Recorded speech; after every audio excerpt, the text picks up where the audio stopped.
नमस्कार दोस्तों, स्वागत है आप सभी का अशोक स्टडी पॉइंट में। दोस्तों, कल हम लोग संख्या के बारे में पढ़ लिए थे कि संख्या क्या है, संख्यांक किसे कहते हैं। संख्या के प्रकार में हम लोग दो पढ़ चुके थे। पहला पढ़े थे प्राकृतिक संख्या और दूसरा पढ़ लिए थे पूर्ण संख्या। आज हम लोग पढ़ेंगे संख्या के तीसरे प्रकार के बारे में, और वो है हमारा तीसरा प्रकार पूर्णांक संख्याएं। क्या है? पूर्णांक संख्याएं, यानी कौन सी संख्याएं पूर्णांक संख्याएं होती हैं। अब अगर हम ऐसे कहें तो जो प्राकृतिक संख्या है, प्राकृतिक संख्या को धन चिन्ह के साथ और ऋण चिन्ह के साथ लिख दिया जाए और जीरो को सम्मिलित कर लिया जाए तो ऐसी संख्याएं पूर्ण संख्याएं होती हैं। दोस्तों, इसे हम लिख के देखेंगे प्राकृतिक संख्या को धन तथा ऋण चिन्ह के साथ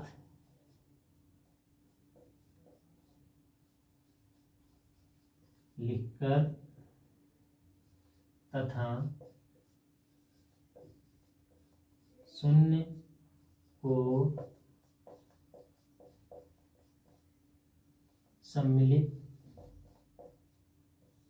करने पर बनी संख्या या बनी संख्याएं पूर्णांक संख्याएं कहलाती हैं। पूर्णांक संख्याएं कहलाती हैं।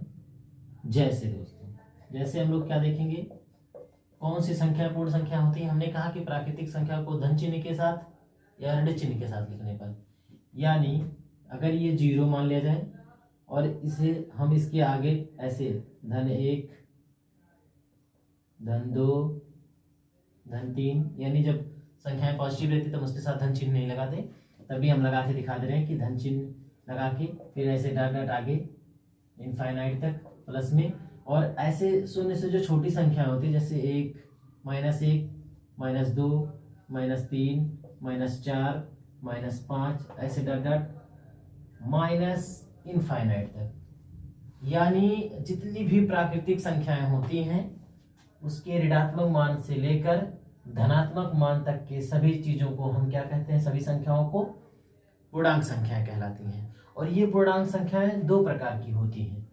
कितने प्रकार की होती है दोस्तों? दो प्रकार की। ये पूर्णांक संख्याएं जीरो से जो बड़ी संख्याएं होती हैं, जीरो से बड़ी संख्याएं यानी जो प्राकृतिक संख्याएं धन चिन्ह के साथ लिखी हुई हैं, इनको धनात्मक पूर्णांक संख्याएं कहते हैं। जो संख्याएं शून्य से छोटी होती हैं उन संख्याओं को हम ऋण चिन्ह के साथ लिखते हैं और ये संख्याएं ऋणात्मक पूर्णांक संख्याएं कहलाती हैं। अगर हमें कहा जाए, हम कभी देखते हैं कि हम जितना कदम आगे बढ़ते हैं, अगर हम संख्या रेखा पे चले या कोई संख्या रेखा बनाए, यानी 1 से बड़ा 2 है, इसकी दाहिने वाली संख्या हमेशा उससे बड़ी होती है। 2 से बड़ा 3 है, इसकी दाहिने वाली संख्या बड़ी होती है। सेम इसी प्रकार अगर हम -1 और -2 में देखें तो -2 के दाहिने, अगर संख्या रेखा पे देखेंगे तो -2 के दाहिने -1 है, और यहाँ भी वही रूल लागू होगा, यानी -2 से -1 बड़ा है, -3 से -2 बड़ा है, -2 से -1 बड़ा है, -5 से -4 बड़ा है।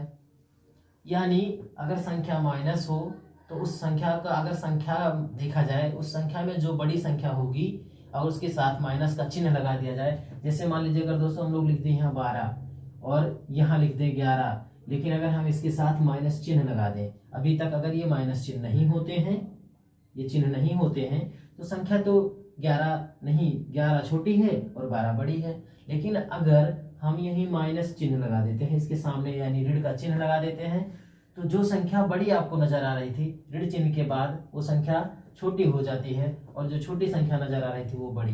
यानी जब हम संख्या रेखा पर कभी भी देखेंगे तो उसके दाहिने जो नंबर आएगा वो उसका उससे बड़ी संख्या होगी। तो आज ये हम लोग पढ़ लिए हैं पूर्णांक संख्याएं, इसे मैं मिटा देता हूं। पूर्णांक संख्याओं के बाद हम लोग पढ़ेंगे सम संख्या। क्या पढ़ेंगे दोस्तों? सम संख्या, यानी सम संख्या किसे कहते हैं। तो परिभाषा सभी लोग जानते होंगे लगभग, या नहीं जानते हैं दोस्तों, तो मैं बता दे रहा हूं। ये संख्या का चौथा प्रकार है सम संख्याएं। सम संख्याएं, सम संख्याएं कौन सी संख्या होती है? ऐसी संख्या जो दो से पूर्ण रूप से विभाजित हो। ऐसी संख्या जो दो से पूर्ण रूप से विभाजित हो। कैसे लिख के देखते हैं दोस्तों? लिखेंगे ऐसी संख्या, ऐसी संख्या जो दो से पूर्ण रूप से विभाजित हो। ऐसी संख्या जो दो से पूर्ण रूप से विभाजित हो उसे सम संख्या कहते हैं। उसे सम संख्या कहते हैं। जैसे जैसे जैसे दो क्या होता है? दो। जैसे चार, जैसे 6, जैसे 8। ये संख्याएं ऐसी संख्याएं हैं दोस्तों जो दो से पूर्ण रूप से विभाजित हो जाती हैं। यानी हम इसमें 2 का भाग देंगे तो एक पूर्णांक संख्या, एक पूर्ण संख्या हमको मिलेगी भाग देने पर। जैसे अभी हम अगर देख लें करके ऐसे 4 में हम 2 का भाग दे दें तो 2 दूना 4, यानी 2 बार कट जाएगा। हम 6 में 2 का भाग दे दें, 2 तिया 6। ये जो नंबर आ रहा है ये एक पूर्ण संख्या है, ये एक पूर्ण संख्या है। इसमें दोस्तों हम 0 को भी सम्मिलित कर लेते हैं। वैसे सबसे छोटी सम संख्या 2 ही है, लेकिन ऐसे अंक जैसे मान लो कि हम कभी बड़े अंक और हमको मिल जाए, हम कैसे जान पाएंगे?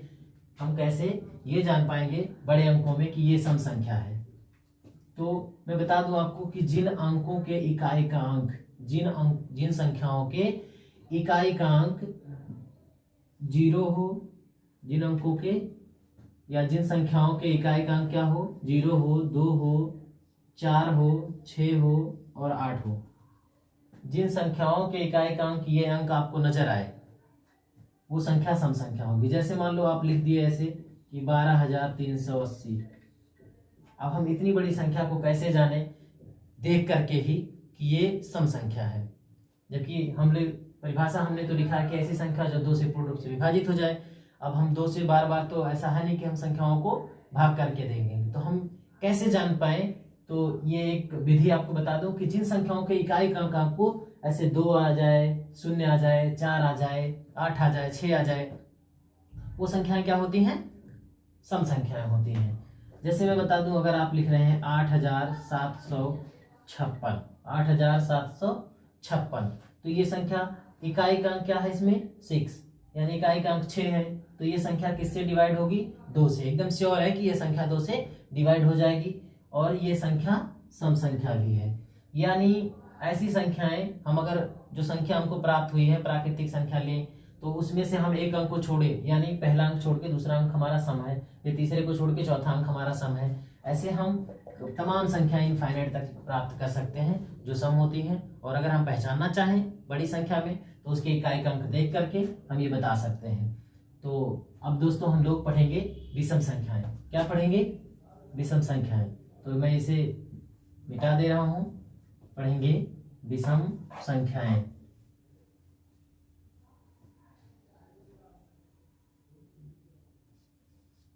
विषम संख्याएं ऐसी संख्या जो 2 से पूर्ण रूप से विभाजित ना हो। ऐसी संख्या या ऐसी संख्याएं जो दो से पूर्ण रूप से विभाजित ना हो उसे विषम संख्याएं या उसे विषम संख्याएं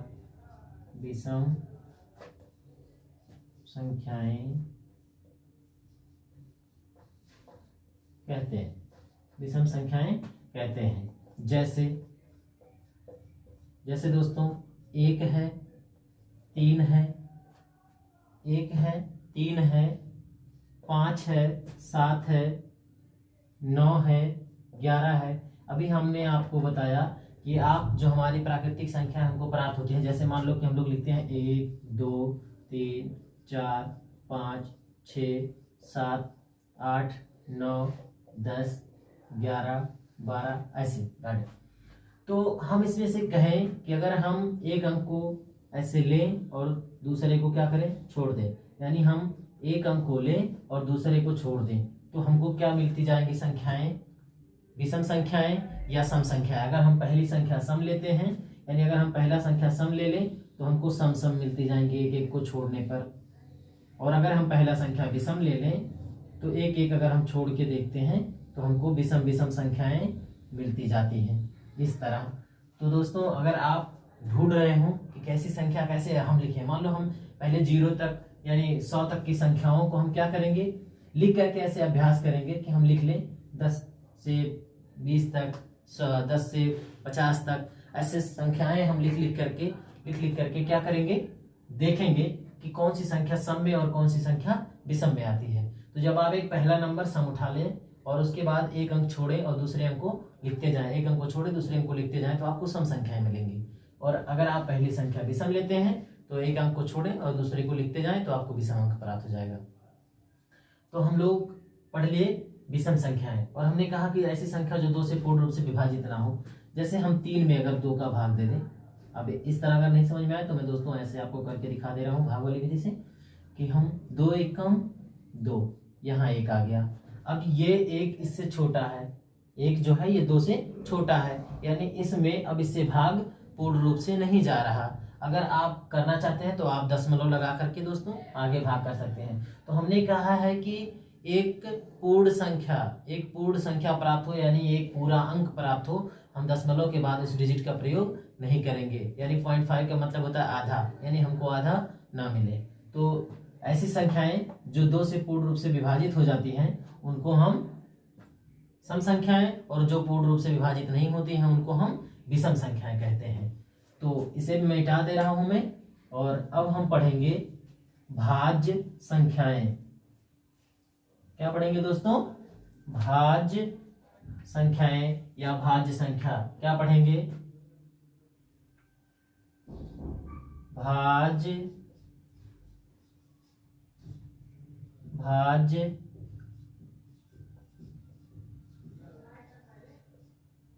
संख्या, भाज्य संख्याएं पढ़ेंगे दोस्तों, संख्या नहीं भाज्य संख्याएं पढ़ेंगे। कह रहा है कि भाज्य संख्याएं किसे कहते हैं, भाज्य संख्याएं किसे कहते हैं। तो मैं बता दूं कि सिंपल ऐसे है कि ऐसी संख्या जो 1 से कटे, स्वयं से कटे और एक किसी अन्य संख्या से कटे, 1 से कटे, स्वयं से कटे और एक किसी अन्य संख्या से। इसकी अगर परिभाषा हमें लिखना हो तब भी हम ऐसे लिखेंगे कि ऐसी संख्या, लिखेंगे ऐसी संख्या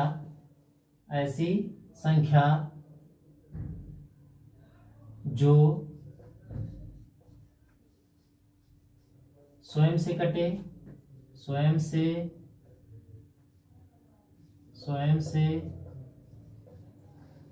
एक से तथा एक अन्य संख्या से कटे, यानी विभाजित हो, है ना। ऐसी संख्या जो स्वयं से, एक से तथा एक अन्य संख्या से कटे उसे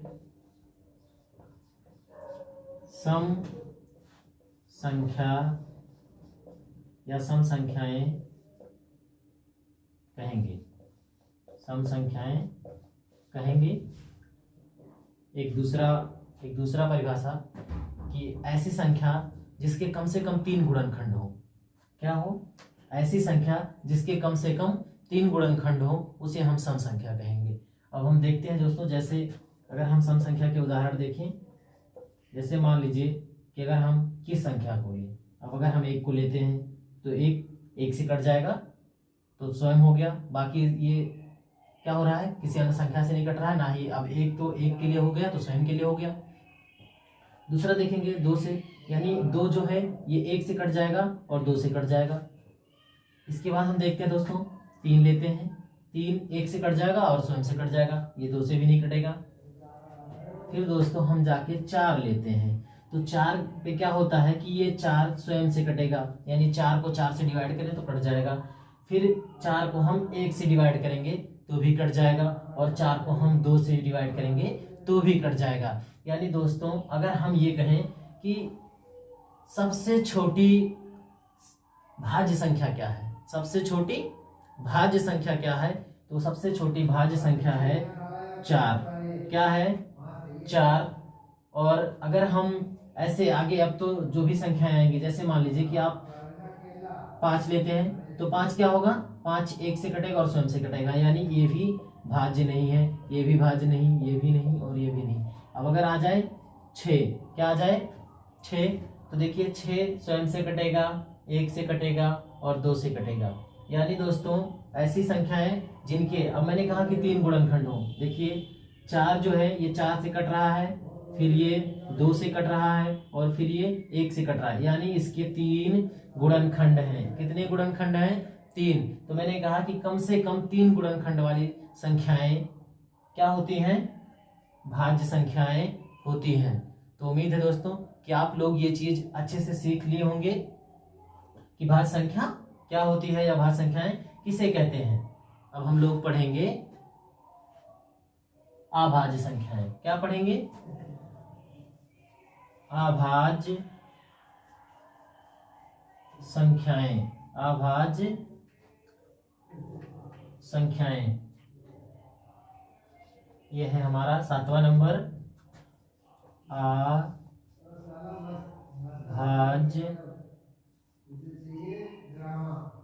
अभाज्य संख्याएं।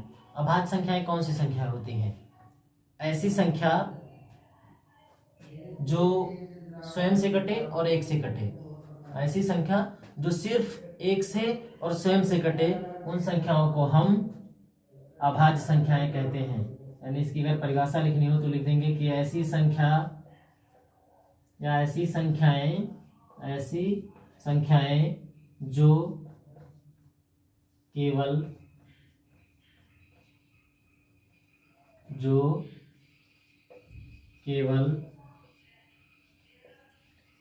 1 से तथा स्वयं से विभाजित होती हैं उन्हें अभाज्य संख्याएं कहते हैं। देखिए दोस्तों हम लोग क्या परिभाषा लिखे हैं इसका, कि ऐसी संख्याएं जो केवल 1 से तथा स्वयं से विभाजित होती हैं, यानी स्वयं से कटती हैं, उन्हें हम अभाज्य संख्याएं कहते हैं। अगर हम जैसे देखें, जैसे अभी हमने आपको बताया कि एक जो है ये स्वयं से कटता है, लेकिन अब इसके लिए एक और अलग से जो शब्द है, यानी 1 से कटे, या तो ये 1 से कटे या तो स्वयं से कटे, हम यही कह सकते, तो दोनों लागू नहीं होता इस पे। फिर क्या करेंगे, 2 लिखते हैं। 2 ऐसी संख्या है जो स्वयं से भी कटेगी और 1 से भी कटेगी, यानी इसके कितने गुणनखंड हुए, 1 और 2, यानी 2 गुणनखंड। तो हम गुणनखंड के आधार पे ये कह सकते हैं कि ऐसी संख्याएं जिनके कम से कम 2 गुणनखंड हो, यानी अधिक से अधिक या कम से कम कहें तो जिनके कम से कम या अधिक से अधिक 2 गुणनखंड हो, वो संख्याएं आपको अभाज्य संख्याएं कहलाएंगी। अब देखिए जैसे मान लीजिए कि आपको मिल गई एक संख्या 3, अब 3 सिर्फ स्वयं से कटेगा और 1 से कटेगा, 1 और 3 से, यानी कितने गुणनखंड हुए? 2। इसी प्रकार अगर हम 5 लेते हैं तो 5 1 से कटेगा और 5 से कटेगा, यानी कितने गुणनखंड हुए? 2। यहाँ कितने गुणनखंड हुए? 2। यानी वो सभी संख्याएं जिनके 2 गुणनखंड होते हैं, केवल और केवल 2 गुणनखंड होते हैं, वे संख्याएं अभाज्य संख्याएं होती हैं। तो दोस्तों और मैं बता दूं आपको कि ये जो 1 है ये ना ही भाज्य है और ना ही अभाज्य है, ना ही भाज्य है और ना ही अभाज्य है, क्योंकि ये ना 2 से पूर्ण रूप से विभाजित होता है और ना ही इसके कम से कम 2 गुणनखंड है, ना ही इसके कम से कम 2 गुणनखंड है, या अधिक से अधिक ना ही इसके 2 गुणनखंड है। तो इसलिए ये संख्या ना ही सम है, ना ही भाज्य है और ना ही अभाज्य है। तो दोस्तों हम लोग संख्या के बारे में आज लगभग 4-5 संख्याओं के बारे में पढ़ लिए, यानी हम लोग आज पढ़े हैं पूर्णांक संख्याएं, सम संख्याएं, विषम संख्याएं, भाज्य संख्याएं और अभाज्य संख्याएं। सम संख्या जो 2 से पूर्ण रूप से विभाजित हो उसे हम सम संख्या कहते हैं, जो 2 से पूर्ण रूप से विभाजित ना हो उसे हम विषम संख्या कहते हैं। भाज्य संख्याएं वो होती हैं जिनके कम से कम 3 गुणनखंड हो। भाज्य संख्या वो होती है जिसके 2 गुणनखंड हो। तो इतना हम लोग पढ़ लिए, आगे हम लोग पढ़ेंगे अगले वीडियो में। तो दोस्तों अगर हमारे वीडियो से आपको नॉलेज मिल रहा हो, ज्ञान मिल रहा हो, तो आप ये वीडियो आपको पसंद आई हो तो आप वीडियो को लाइक करें। वीडियो पे कमेंट करके आप जरूर बताएं कि ये वीडियो आपको कैसा लगा। हमारे चैनल को सब्सक्राइब करके बेल आइकन वाली बटन जरूर दबाएं, जिससे हम जब वीडियो अपलोड करते हैं तो आपको इसकी जानकारी मिल जाए और आप वीडियो देखें।